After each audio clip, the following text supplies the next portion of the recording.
Hello friends, स्वागत है आपका आपके अपने चैनल एग्री मंत्रा में changing the way of thinking. और आज हम आपके लेकर आए सितंबर मंथ के important agriculture current affair. Friends, आज की वीडियो में बात करेंगे पूरे सितंबर महीने के इंपॉर्टेंट एग्रीकल्चर करंट अफेयर के बारे में। वीडियो बहुत इंपॉर्टेंट रहने वाला है, इसलिए वीडियो को एंड तक जरूर देखना। इससे पहले मार्च, अप्रैल, मई, जून, जुलाई और अगस्त, ये 6 मंथ के हर मंथ के अलग अलग वीडियो आ चुके हैं। अगर आपने नहीं देखे हैं तो डिस्क्रिप्शन बॉक्स में लिंक दिया हुआ है, वहां पर जाके आप सभी वीडियोस देख पाएंगे। आज स्टार्ट करेंगे सितंबर मंथ के इंपॉर्टेंट एग्रीकल्चर करंट अफेयर। उससे पहले अगर आप चैनल पर नए हैं तो चैनल को सब्सक्राइब कर लीजिए, बेल आइकन पे क्लिक करिए ताकि आपको एग्रीकल्चर जॉब नोटिफिकेशंस की video and agriculture competitive exam की वीडियो टाइम से मिलती रहे।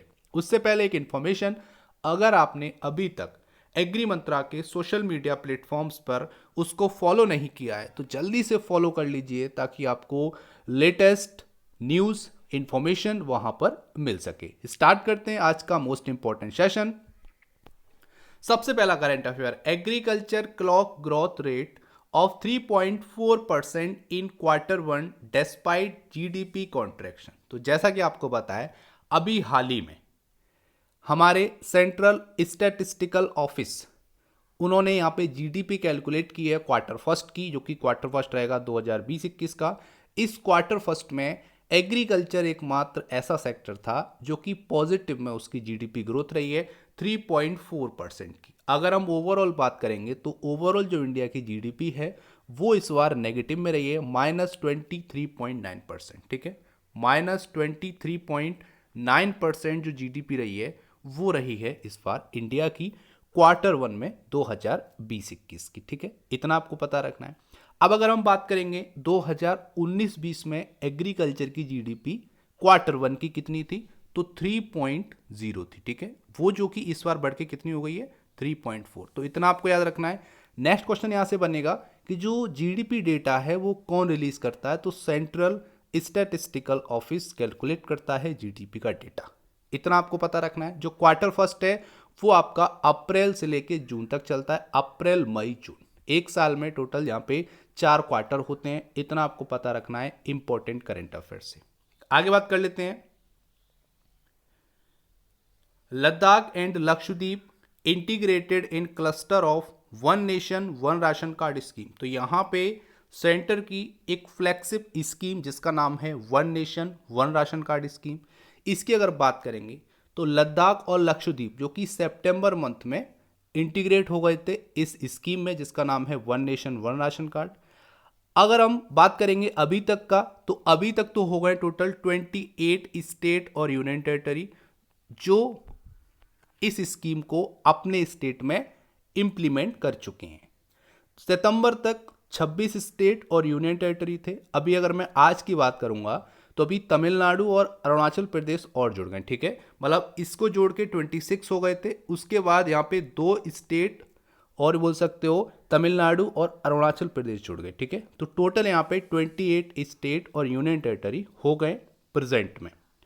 अगर इसके टारगेट की बात करेंगे तो मार्च 2021, ठीक है, आपको याद रखना है मार्च 2021 तक टारगेट है कि इंडिया में जितनी भी स्टेट हैं, यूनियन टेरिटरी हैं, वहां पे इस स्कीम को इंप्लीमेंट करना। इतना आपको पता रखना है इस इंपॉर्टेंट करंट अफेयर से। आगे चलते हैं,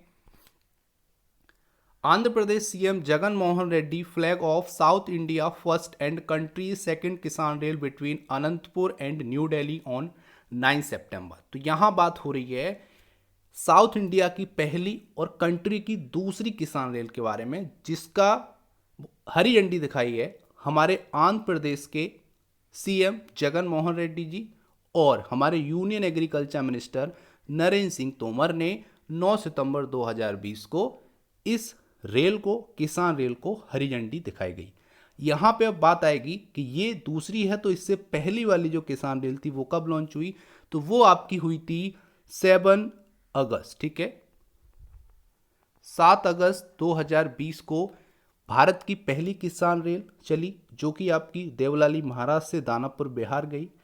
सेकंड यहाँ पे क्वेश्चन बनेगा कि ये जो रेल है इसको कब लॉन्च किया गया, कब फ्लैगशिप की गई इसकी, तो ये की गई थी आपकी 9 सितंबर 2020, 9 सितंबर को, ठीक है, हमारे आंध्र प्रदेश के सीएम जगन मोहन रेड्डी जी और union agriculture minister Narendra Singh Tomar ने इसको फ्लैगशिप किया।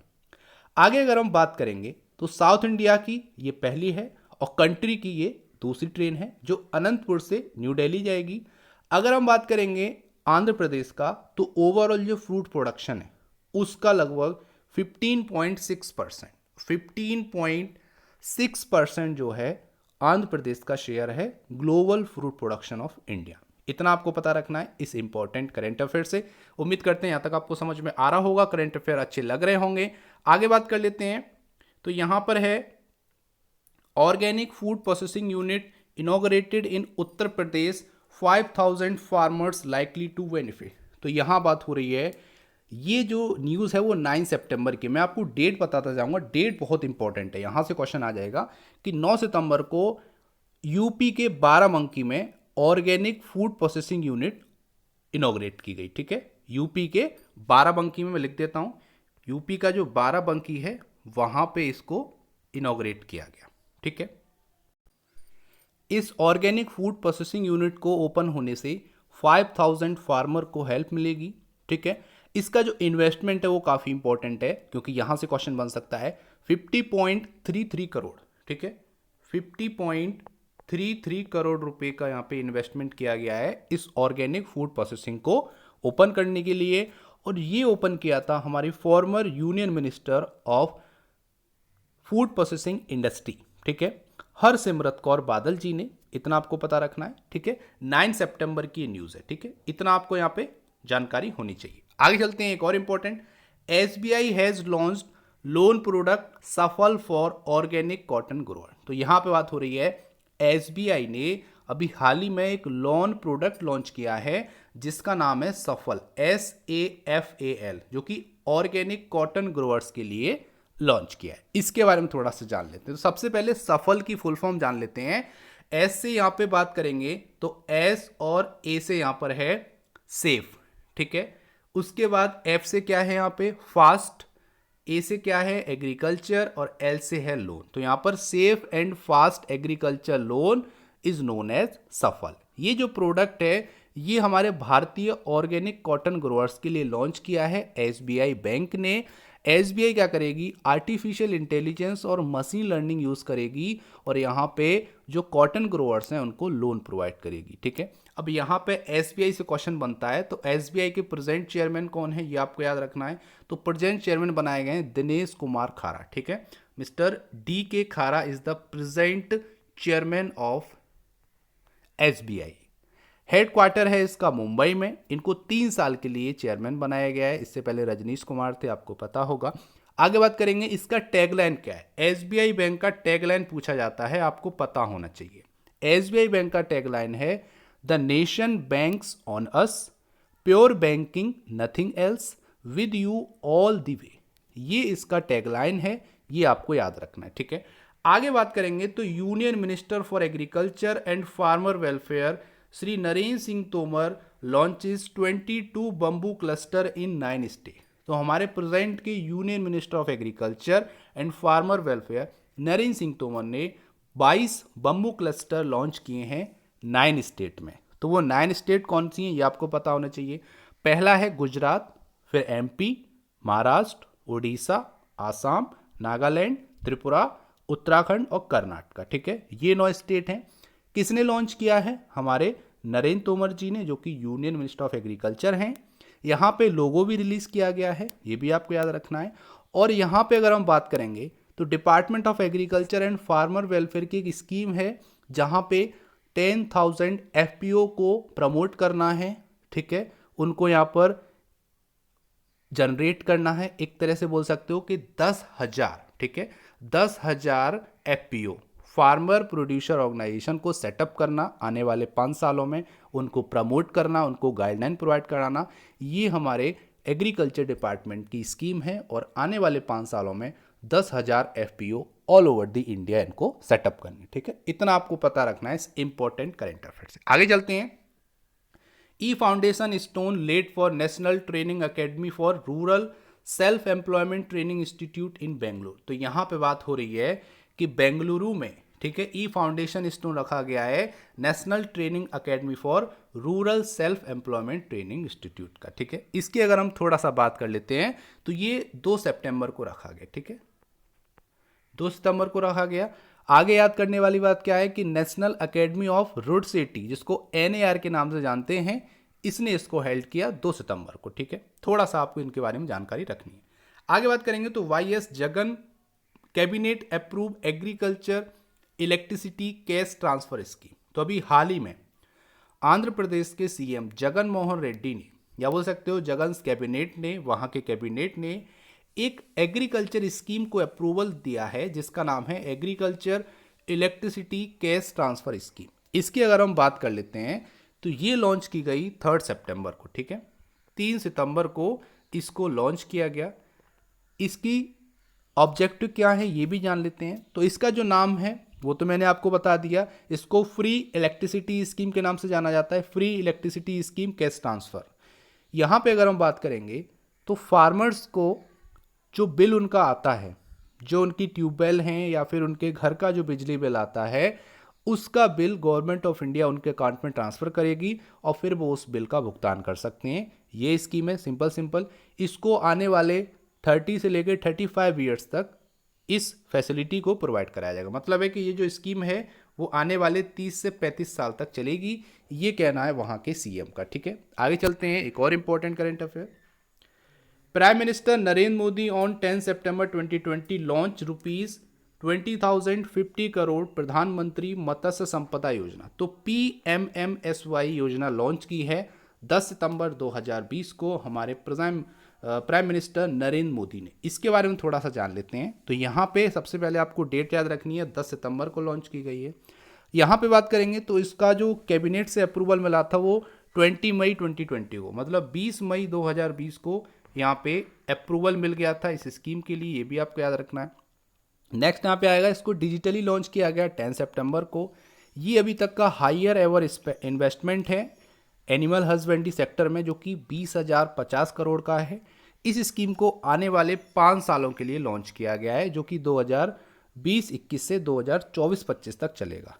ये आपका जो स्कीम है ये पार्ट है आत्मनिर्भर पैकेज का, जो कि आपका 20 लाख करोड़ का कोविड-19 पैंडेमिक के दौरान यहाँ पे लाया गया था, ठीक है। ये भी आपको याद रखना है, यहाँ से क्वेश्चन बन सकता है। नेक्स्ट यहाँ पे आपको याद रखना है कि इस स्कीम के आने से जो फिश प्रोडक्शन है उसको 70 लाख टन तक ले जाना है 2024-25 तक, ठीक है। 2024-25 तक यहाँ पे मैं लिख देता हूँ 70 लाख टन तक इसका जो प्रोडक्शन है, फिश प्रोडक्शन, उसको बढ़ाना है। और बात करेंगे फिशरी एक्सपोर्ट की तो 1 लाख करोड़ तक 2024-25 तक फिशरी एक्सपोर्ट करना है। मतलब जो फिशरी से जो एक्सपोर्ट आता है उसको 1 लाख करोड़ तक ले जाना है, ठीक है। ये भी आपको याद रखना है, काफ़ी इंपॉर्टेंट है। नेक्स्ट यहाँ पे आपको याद रखना है कि 55 लाख डायरेक्ट और इनडायरेक्ट जॉब जनरेट होंगे इस स्कीम के लॉन्च होने से। और फिशरी सेक्टर की बात करेंगे तो नेशनल GBA में बात करेंगे, ठीक है, नेशनल ग्रॉस वैल्यू एडेड में 1.24% शेयर है इंडिया का, ठीक है। अगर हम बात करेंगे इंडिया के नेशनल GBA में तो फिशरी सेक्टर का जो शेयर है 1.24% है। और अगर हम बात कर लेंगे कि एग्रीकल्चर का, ठीक है, मतलब एग्रीकल्चर की जो GDP है उसमें फिशरी सेक्टर का कितना परसेंट शेयर है, तो यहाँ पे 7.28% शेयर है, ठीक है। ये आपको याद रखना है, बहुत इंपॉर्टेंट है एग्रीकल्चर करेंट अफेयर के रिगार्डिंग। आगे चलते हैं, एक और important current affair. CDAC IIT Kharagpur develop robot for diagnose any plant disease and pesticide spraying. यहाँ पे बात हो रही है कि IIT खड़गपुर के CDAC मतलब होता है centre for development of advance computing. इन्होंने एक रोबोट बनाया है जो फार्म में कहीं भी मूव हो सकता है, फोटोग्राफ्स ले सकता है, प्लांट के डिसीज़ को डायग्नोस कर सकता है और वहीं से उसके टैंक में से दवाई चूज़ करके, ठीक है, और वहाँ पे वो स्प्रे कर सकता है पेस्टिसाइड की। तो ये सारी चीज़ें होंगी ऑटोमेटिक तरीके से, यहाँ पर किसी को भी वर्क नहीं करना है। ये डेवलप किया है IIT खड़गपुर CDAC ने। इतना आपको पता रखना है इस इंपॉर्टेंट करेंट अफेयर से। आगे बात करेंगे तो यहाँ पर है prime minister Narendra Modi launch the e-Gopala app for livestock owners in Bihar. तो बिहार में लाइव स्टॉक ओनर्स के लिए प्राइम मिनिस्टर नरेंद्र मोदी जी ने ई गोपाला ऐप लॉन्च किया है। जान लेते हैं इसके बारे में क्या है। तो ये अभी बिहार में इलेक्शन है, इसलिए पीएम मोदी जी ने वहाँ पे इसको लॉन्च किया 10 सितंबर 2020 को, ठीक है। 10 सितंबर 2020 को इस ई गोपाला ऐप को लॉन्च किया गया, ये भी आपको याद रखना है। नेक्स्ट यहाँ पे आपको पता होना चाहिए कि ये जो एप्लीकेशन है ये इन्फॉर्मेशन प्रोवाइड कराएगी regarding productivity, health and diet for the cattle. तो कैटल की प्रोडक्टिविटी, हेल्थ और डाइट के रिगार्डिंग ये इन्फॉर्मेशन प्रोवाइड करेगी, जिसका नाम है ई गोपाला ऐप, ठीक है। नेक्स्ट यहाँ पे बात कर लेते हैं। तो ministry of food processing industry has accorded final approval to 37 MFP क्या है यहाँ पे, mega food park in 23 state and union territory. तो अभी तक मिनिस्ट्री ने अप्रूवल दिया है 37 मेगा फूड पार्क्स को 23 स्टेट में, ठीक है। 37 मेगा फूड पार्क को 23 स्टेट और यूनियन टेरिटरी में अप्रूवल दिया गया, जिसमें से 19 ऐसे हैं जो करेंटली ऑपरेशनल हैं, ठीक है, करंट में काम कर रहे हैं। गवर्नमेंट ऑफ इंडिया का जो विजन है वो विजन है 42 मेगा फूड पार्क सेटअप करने का, ठीक है।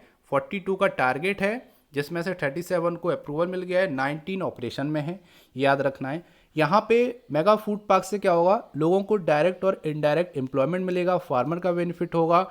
और यहाँ पे ये सारी चीज़ें जो हैं, जो मेगा फूड पार्क बनाए जा रहे हैं, ये पार्ट हैं मेगा फूड पार्क स्कीम का। और मिनिस्ट्री कौन सी आती है इनकी, तो ministry of food processing industry, जिसकी पहले जो मिनिस्टर थी उनका नाम है श्रीमती हरसिमरत कौर बादल। इतना आपको पता रखना है, जो कि अब फॉर्मर मिनिस्टर हो चुकी हैं।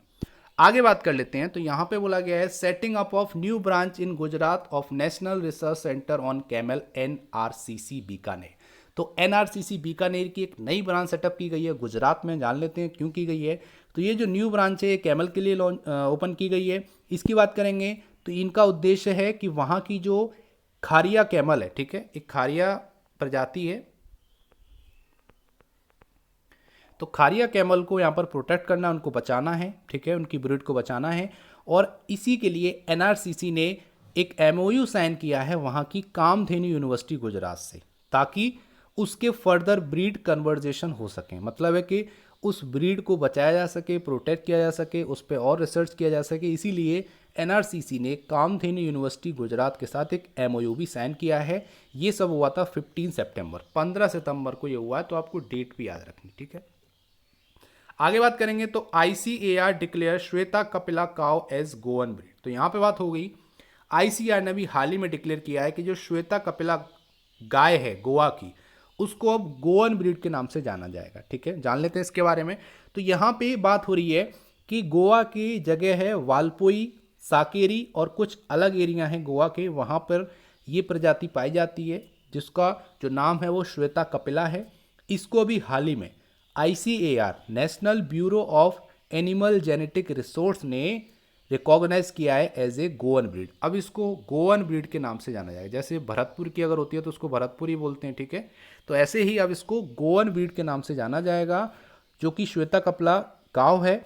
और इसका जो बोल सकते हो जो दूध है, उसकी जो न्यूट्रिटिव क्वालिटी है, वैल्यू है, वो बहुत ज़्यादा है। इसमें विटामिन A2 बहुत ज़्यादा अमाउंट में पाया जाता है, इसीलिए इसको गोवन ब्रीड का टैग दिया गया है ICAR national bureau of animal genetic resource के द्वारा। आगे बात कर लेते हैं।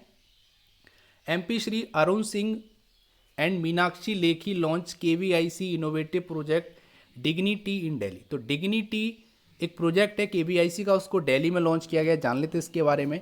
तो यहाँ पे बात हो रही है on the occasion of 70 birthday of Indian prime minister Narendra Modi. तो मोदी जी का जो बर्थडे था 17 सितंबर को, उनके बर्थडे के उपलक्ष्य में यहाँ पे KVIC ने एक प्रोजेक्ट लॉन्च किया जिसका नाम है डिग्निटी, दिल्ली में किया गया है। तो यहाँ पे एक MP हैं मीनाक्षी लेखी और अरुण कुमार, उन्होंने 6 innovative cycle mounted tea coffee selling unit ऐसे लोगों को दिए जिनके पास नौकरी नहीं है, ठीक है, या फिर वो पढ़े लिखे नहीं है। तो यहाँ पे जो एक यूनिट का कॉस्ट है वो 18,000 है, ठीक है।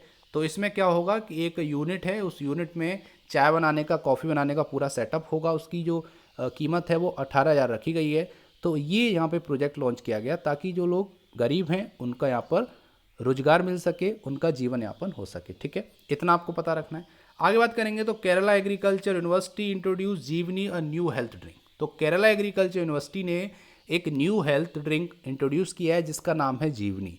ये किया है KAU के पोस्ट हार्वेस्ट टेक्नोलॉजी डिपार्टमेंट ने, और ये एक हेल्थ ड्रिंक है। ये बनी हुई है ओनिया, जो कि गूसबेरी है, इंडियन गूसबेरी ओनिया बोलते हैं, lemon, ginger, turmeric, black pepper, इसको मिला के बनाया गया है, जो कि 100% नेचुरल है और फ्रेश है। इसका जो प्राइस रखा गया है वो आपको पता रखना है। 500 ml के लिए 140 रुपीज़, ठीक है। 500 ml के लिए आपको 140 रुपीज़ पे करने होंगे, ठीक है। इतना आपको पता रखना है इस इंपॉर्टेंट करेंट अफेयर से।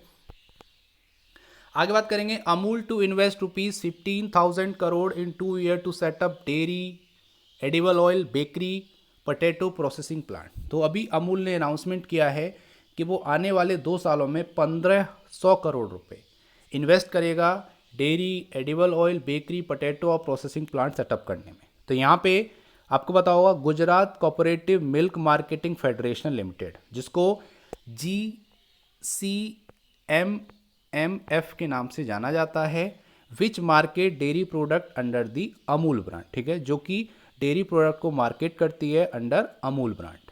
यहाँ पे बात करेंगे तो 1000 करोड़ रुपए यहाँ पे इन्वेस्ट किया जाएगा डेयरी प्रोसेसिंग प्लांट सेटअप करने के लिए। बाकी 500 करोड़ रुपए यहाँ पे edible oil, bakery product, potato processing plant setup करने के लिए आने वाले 2 सालों में अमूल इंट्रोड्यूस करेगा, इन्वेस्ट करेगा इतने पैसे। इतना आपको पता रखना है इस इंपॉर्टेंट करेंट अफेयर। आगे बात करेंगे तो यहाँ पर है, Kerala agriculture university develop a new hybrid variety of salad. तो सलाद की एक नई वैरायटी डेवलप की है केरला एग्रीकल्चर यूनिवर्सिटी ने, जिसका नाम है KAU पार्थेनोकार्पिक ककम्बर हाइब्रिड, जिसको शॉर्ट में बोलते हैं KPCH1, ठीक है। KPCH1 इसका आंसर है इस सलाद का। यहाँ पे अगर हम बात करेंगे तो suitable for poly house cultivation. तो ये जो आपकी ब्रीड है, ये जो वैरायटी है, ये वैरायटी आपकी पॉली हाउस कल्टिवेशन के लिए काफ़ी सुटेबल है। और यहाँ पे बात करेंगे तो इसको आप अफोर्डेबल कॉस्ट में खरीद सकते हो, मतलब 1 रुपये का एक सीड आपको इस वैरायटी का मिल जाएगा, ठीक है। मतलब है कि 1 रुपये का आपको यहाँ पे एक सीड मिल जाएगा, इजीली आप अपनी फील्ड में लगा सकते हैं, पॉली हाउस में लगा सकते हैं। आगे बात करेंगे, Harsimrat Kaur Badal quits union cabinet इन प्रोटेस्ट अगेंस्ट 2 एग्रीकल्चर बिल। तो यहाँ पे बात हो रही है कि एग्रीकल्चर बिल पास हुए हैं, जैसा कि अभी हमने देखा था पिछले करंट अफेयर्स में कि 3 एग्रीकल्चर और उससे रिलेटेड बिल हैं जिनको पास किया गया है फाइनली लोकसभा राज्यसभा से। यहाँ पे बात करेंगे तो उसी के विरोध में ministry of food processing industry, ठीक है, वहाँ की कैबिनेट मिनिस्टर हरसिमरत कौर बादल ने 17 सितंबर को अपने कैबिनेट पद से रेजिग्नेशन दे दिया, रिजाइन दे दिया, ठीक है। 7 सितंबर वही डेट है जब लोकसभा से 2 एग्रीकल्चर बिल पास हुए थे, ठीक है। यहाँ पे बिल की बात आ रही है, तीनों बिल के नाम आपको पता रखना है। तो पहला जो बिल है उसका नाम है the farmer produce trade and commerce bill 2020। दूसरा जो आपका बिल है उसका नाम है the farmers agreement of price assurance and farm service bill 2020।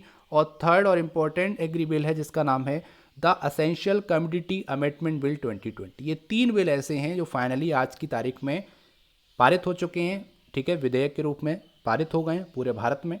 लेकिन अभी हम बैक चलेंगे तो 17 सितंबर को लोकसभा में ये ऊपर वाले पहले और दूसरे बिल पास हुए थे, जिसके विरोध में ministry of food processing industry Harsimrat Kaur Badal ने अपने कैबिनेट पर से इस्तीफा दे दिया था। इतना आपको पता रखना है। आगे बात करेंगे तो Shri Radha Mohan Singh distribute electric chak to 150 kumhar family in Bihar under KVIC Kumhar सशक्तिकरण योजना। तो एक KVIC की योजना है जिसका नाम है कुम्हार सशक्तिकरण योजना, जिसके तहत श्री राधा मोहन सिंह ने, ठीक है, राधा मोहन सिंह के बारे में तो आप जानते हो, फॉर्मर एग्रीकल्चर मिनिस्टर हैं, ठीक है, और यहाँ पे MP भी हैं। तो उन्होंने यहाँ पे 150 इलेक्ट्रिक चाक डिस्ट्रीब्यूट किए हैं, क्योंकि बिहार चुनाव आ रहा है, इसके लिए यहाँ पे थोड़ा सा फोकस किया जा रहा है। तो यहाँ पे 23 सितंबर को, ठीक है, 23 सितंबर को 150 कुम्हार फैमिलीज को चाक डिस्ट्रीब्यूट किए गए। यहाँ पे अगर हम बात करेंगे तो इसको इलेक्ट्रिक पॉटर व्हील भी बोलते हैं, ठीक है, चाक को इलेक्ट्रिक पॉटर व्हील के नाम से जाना जाता है, जो कि प्रेजेंट के नहीं बोल सकते हैं। जो फॉर्मर यूनियन एग्रीकल्चर मिनिस्टर हैं राधा मोहन सिंह और MP हैं, उन्होंने इन चाक को डिस्ट्रीब्यूट किया। यहाँ पे ओवरऑल 600 पर्सन को बेनिफिट मिलेगा इनको डिस्ट्रीब्यूट करने से। और यहाँ पे केवीआईसी का टारगेट है 500 इलेक्ट्रिक चाक डिस्ट्रीब्यूट करने का, ठीक है।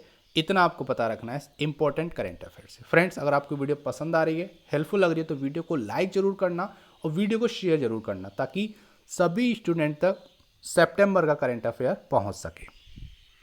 आगे बात करेंगे तो Rajya Sabha passes 2 farm bill by voice vote amid opposition protest on 20 September. तो 20 सितंबर को राज्यसभा से दोनों एग्रीकल्चर बिल पास हुए, मतलब 17 को लोकसभा से पास हुए और यहाँ पे 20 सितंबर को राज्यसभा से दोनों बिल पास हो गए। ये आपको याद रखना है, जिसमें काफ़ी अपोज किया था, ठीक है। जो विपक्ष है बहुत अपोज करने के बावजूद दोनों बिल पास किए गए हैं राज्यसभा से। ये भी आपको डेट याद रखनी है, क्योंकि यहाँ से क्वेश्चन आ सकता है। आगे बात करेंगे तो यहाँ पे बात हो रही है द फर्स्ट किसान rail from the Karnataka will be operated between KSR Bengaluru and Hazrat Nizamuddin इन दिल्ली। ये काफ़ी इंपॉर्टेंट है। कर्नाटका की पहली किसान रेल लॉन्च की गई, जो चलेगी KSR बेंगलुरु से हजरत निजामुद्दीन दिल्ली तक। इसके बारे में बात करेंगे तो यहाँ पे बात हो रही है KSR का मतलब है क्रांतिवीरा संगोली रायना, ठीक है, जो कि KSR के नाम से जाना जाता है। एक स्टेशन है बेंगलुरु में, वहाँ से हजरत निजामुद्दीन चलेगी। और यहाँ पे अगर हम बात करेंगे, ये लॉन्च की गई 19 सितंबर को। डेट आपको याद रखनी, काफ़ी इंपॉर्टेंट है।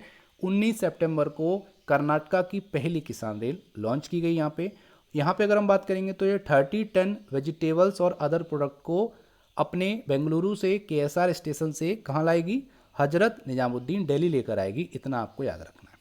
आगे अगर हम बात करेंगे तो यहाँ पर है Rajya Sabha passes bill to remove cereal, pulses, onion, potato from essential commodity list on 22 सितंबर।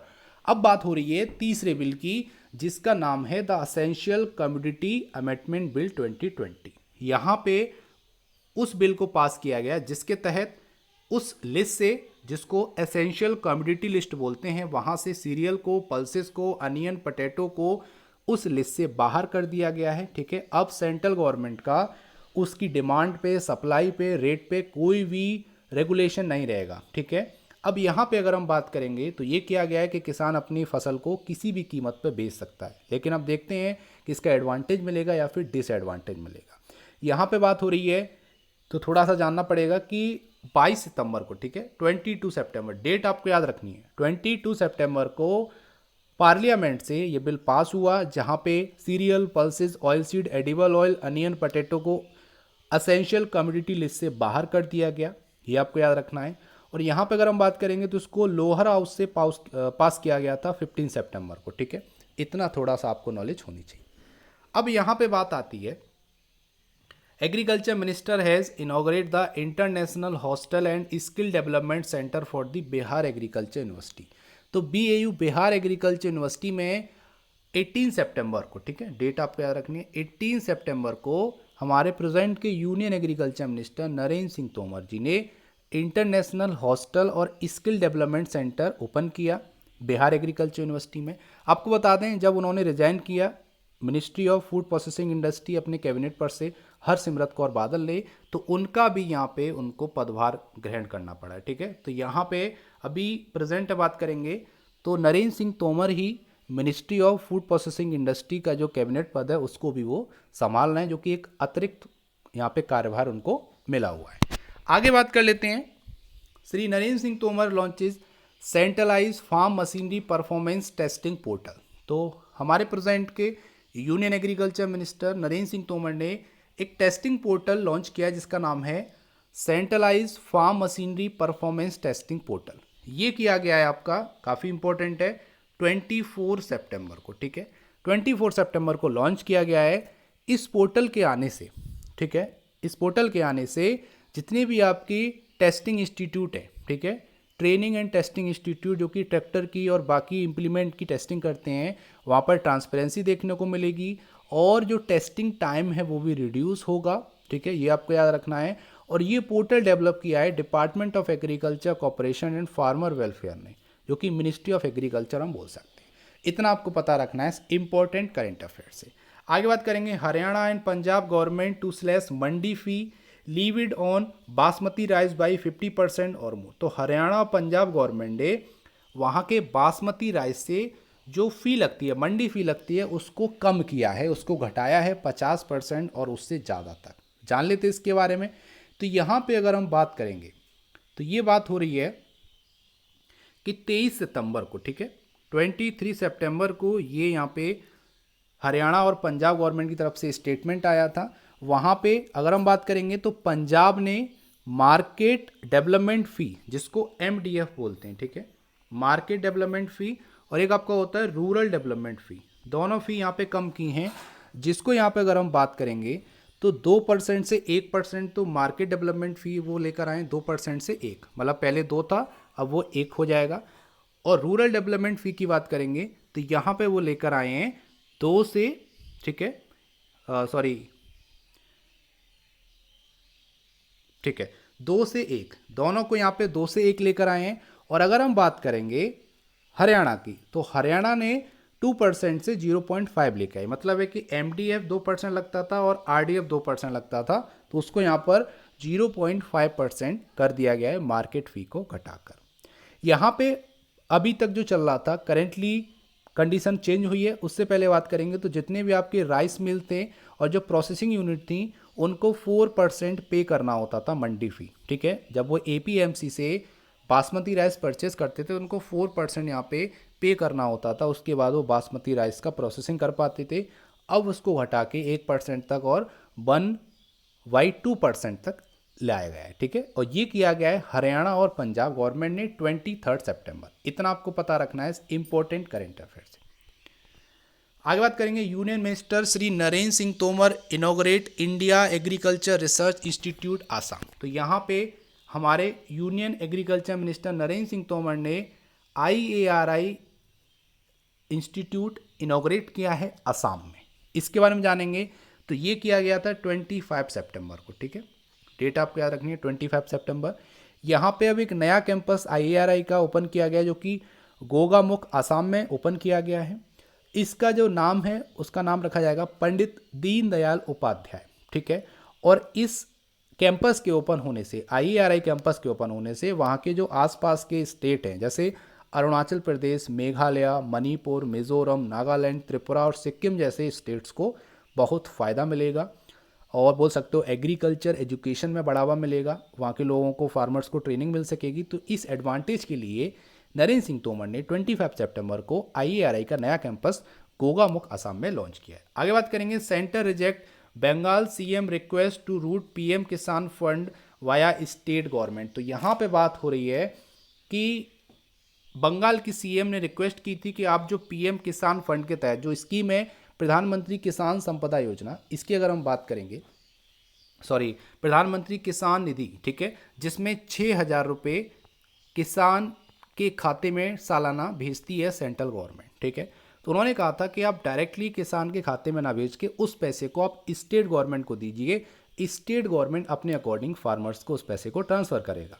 तो यहाँ पे सेंटर ने उस रिक्वेस्ट को रिजेक्ट कर दिया और उनका यहाँ पर कहना है कि this is 100% central sponsored scheme. जो ये स्कीम है वो सेंट्रल स्पॉन्सर्ड स्कीम है और हम इस पैसे को डायरेक्टली स्टेट को ना दे के केवल और केवल फार्मर्स को दे सकते हैं, ठीक है। ये कहना है ऑफिशियली। वेस्ट बंगाल में 7 मिलियन फार्मर्स हैं जिनको ये फ़ायदा मिल सकता था, लेकिन वो फ़ायदा नहीं मिला है। PM किसान स्कीम की बात करेंगे तो 6,000 रुपये सालाना, जो कि 2-2 हज़ार की 3 किस्तों में दी जाती हैं। इतना आपको पता रखना है इंपॉर्टेंट करेंट अफेयर से। आगे बात करेंगे तो president Ramnath Kovind gives assent to 3 farm bill on 27 September. तो आपको देखो डेट आपको याद रखनी। सबसे पहले 5 जून को अध्यादेश आया जिसमें तीनों एग्रीकल्चर बिल लाए गए 5 जून 2020 को।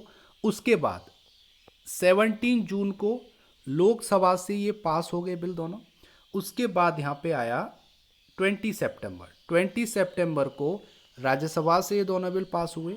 फिर 22 सितंबर को जो तीसरा बिल है एग्रीकल्चर एसेंशियल कमोडिटी बिल, वो पास हुआ।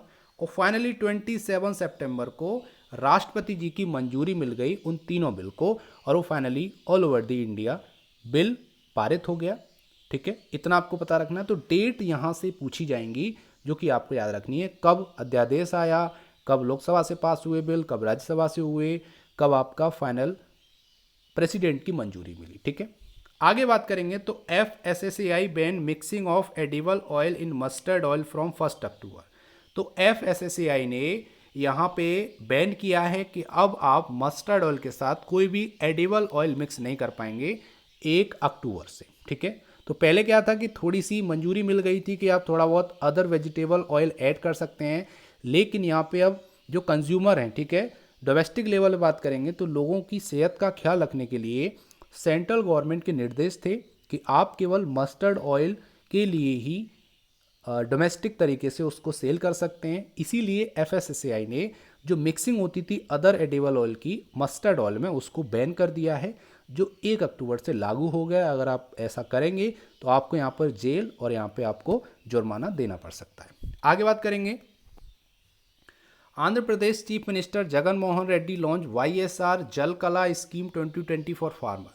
तो यहाँ पे आंध्र प्रदेश के चीफ मिनिस्टर जगन मोहन रेड्डी ने, ठीक है, 28 सितंबर को, डेट आपको याद रखनी है, 28 सितंबर को एक स्कीम लॉन्च की अपने फार्मर्स के लिए जिसका नाम था YSR जल कला स्कीम। थोड़ा सा जान लेते हैं।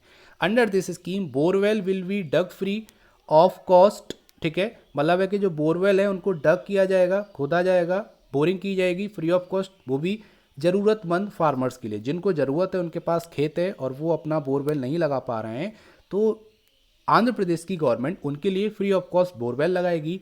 और इस स्कीम से लगभग 5 लाख एकड़ एरिया को कल्टीवेशन के अंदर लाना है। ठीक है, मतलब 5 लाख एकड़ एरिया ऐसा है जो कल्टीवेशन में नहीं है, क्योंकि वहाँ पर बोरवेल नहीं है, लोगों के पास साधन नहीं है, तो वो चाहते हैं कि इस एरिया को कल्टीवेबल बनाया जाए, लोग यहाँ पे खेती करें, जिसके लिए फ्री ऑफ कॉस्ट बोरवेल लगाएगी आंध्र प्रदेश गवर्नमेंट। और यहाँ पे इस स्कीम के तहत आने वाले 4 सालों में 2340 करोड़ रुपए, ठीक है, 2340 करोड़ रुपए आने वाले 4 ईयर में खर्च होगा। ठीक है, जो कि आंध्र प्रदेश करेगी। इतना आपको पता रखना है इंपॉर्टेंट करंट अफेयर से। आगे बात करेंगे, Karnataka assembly pass land reform second amendment bill 2020 make it easy to buy farm land. तो यहाँ पे कर्नाटका असेंबली ने 26 सितंबर को, ठीक है, 26 सितंबर को एक अमेंडमेंट बिल था जिसको मंजूरी मिली है, जो कि जुलाई में एक अध्यादेश के रूप में लाया गया था, जिसको फाइनली 26 सितंबर को वो बिल के रूप में पारित हो गया। तो यहाँ पे बात करेंगे तो इस एक्ट से क्या होता है, the land reform act that liberalise farm land ownership despite opposition Congress opposition. मतलब है कि यहाँ पे कांग्रेस के विरोध के बावजूद इस बिल को पास किया गया है। इस बिल के आने से जितने भी रेस्ट्रिक्शंस थे फार्म लैंड को खरीदने वाले, वो सारे रेस्ट्रिक्शन हटा दिए गए हैं। अब कोई भी नॉन एग्रीकल्चरिस्ट फार्म लैंड को खरीद सकता है। पहले कुछ रेस्ट्रिक्शन थे कि अगर आप एग्रीकल्चर में खेती करते हैं, आपके पास ज़मीन है या फिर आप एग्रीकल्चर से जुड़े हुए हैं, तभी आप फार्म लैंड को परचेस कर सकते हैं। लेकिन अब कोई भी, ठीक है, जो एग्रीकल्चर से जुड़ा हुआ है या नहीं है, कोई भी फार्म लैंड को परचेस कर सकता है। ये यहाँ पे इस बिल के तहत बोला गया है। अब कोई भी रेस्ट्रिक्शन नहीं होंगी, आप फार्म लैंड को अपने पर्पस के लिए, टाउनशिप के लिए, इंडस्ट्रीज़ के लिए ईजीली खरीद पाएंगे। ठीक है, आगे बात करेंगे तो यहाँ पर बहुत इंपॉर्टेंट है, जो कि आपका लास्ट करंट अफेयर है। Uttar Pradesh bring policy to setup 200 new farmer producer organisation. तो यूपी एक पॉलिसी लेकर आया है जिसके तहत 2000 नए फार्मर प्रोड्यूसर ऑर्गेनाइजेशन सेटअप किए जाएंगे यूपी के अंदर। ये आपका 29 सितंबर का है। ठीक है, 29 सितंबर को इस पॉलिसी को लेके आए। तो यहाँ पे UP come out with new policy on 29 September on forming and incentivising farmer producer organisation FPO of the 2 crore small and medium farmers in the state. तो उनको बेटर प्राइस दिलाने के लिए स्मॉल और मीडियम फार्मर्स के लिए 2000 नए FPO सेटअप करने जा रही है यूपी गवर्नमेंट। ठीक है, इतना आपको पता रखना है ताकि फार्मर्स की इनकम बूस्ट हो सके, उनको यहाँ पे जो आपका जीने का जो उनका स्टैंडर्ड है उसको बढ़ाया जा सके, जिसके लिए 2000 FPO यूपी गवर्नमेंट लॉन्च करेगी। और सेंट्रल गवर्नमेंट का उद्देश्य है 10,000 FPO all over the India setup करना। ठीक है, जो कि मैं आपको बता चुका हूँ। आगे बात कर लेते हैं आज का last important current affair, Bihar farmer to produce solar energy 2। से सुशील कुमार मोदी। बिहार के डेप्यूटी सीएम सुशील कुमार मोदी जी ने बोला है कि बिहार के फार्मर केवल क्रॉप ग्रो नहीं करेंगे बल्कि साथ के साथ सोलर एनर्जी, ठीक है, जनरेट कर पाएंगे फ्यूचर में। तो यहाँ पे बात हो रही है कि सोलर एनर्जी जो है, सोलर एनर्जी का मतलब है कि जो सोलर से रेडिएशन आ रहे हैं उसको इलेक्ट्रिसिटी में कन्वर्ट करना, ठीक है, वही आपका सोलर एनर्जी होती है। तो उसको यहाँ पे जनरेट कर पाएंगे फार्मर्स अपने फील्ड में, मतलब साथ के साथ क्रॉप ग्रो करेंगे और अपने फील्ड से ही वो इलेक्ट्रिसिटी भी ग्रो करेंगे, जनरेट करेंगे। ये कहना है बिहार के डिप्टी सीएम सुशील कुमार मोदी जी का। ये 1 सितंबर की बात है, ठीक है, 1 सितंबर को उन्होंने स्टेटमेंट दिया था।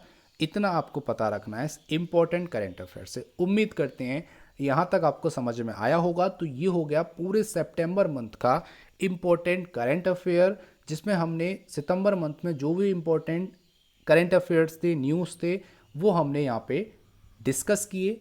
बाकी अगर आप डिटेल में जानना चाहते हैं तो हमने day by day current affair डाला हुआ है, आप डिस्क्रिप्शन बॉक्स में जा सकते हैं, बाकी आप सर्च कर सकते हैं, आपको इजीली अवेलेबल हो जाएंगे डेली करंट अफेयर ऑफ सितंबर्स।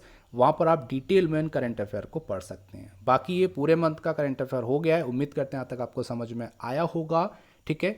बाकी अगर आपने मार्च, अप्रैल, मई, जून, जुलाई, अगस्त के करंट अफेयर नहीं देखे हैं तो डिस्क्रिप्शन बॉक्स में लिंक दिया हुआ है, वहाँ जाके आप उन मंथ की करंट अफेयर देख पाएंगे। बाकी यहाँ पे आप हमको सोशल मीडिया प्लेटफॉर्म पर फॉलो कर सकते हैं, जहाँ पर आपको latest information, current affair, job regarding information सब कुछ वहाँ पे मिलता रहता है, ठीक है। तो ये था आज का इंपॉर्टेंट सेशन देखने के लिए धन्यवाद। इसका पीडीएफ आपको हमारे डिस्क्रिप्शन बॉक्स में बहुत जल्दी अवेलेबल कराया जाएगा, वहाँ से आप डाउनलोड कर पाएंगे। So thank you for watching. जय हिंद, जय भारत।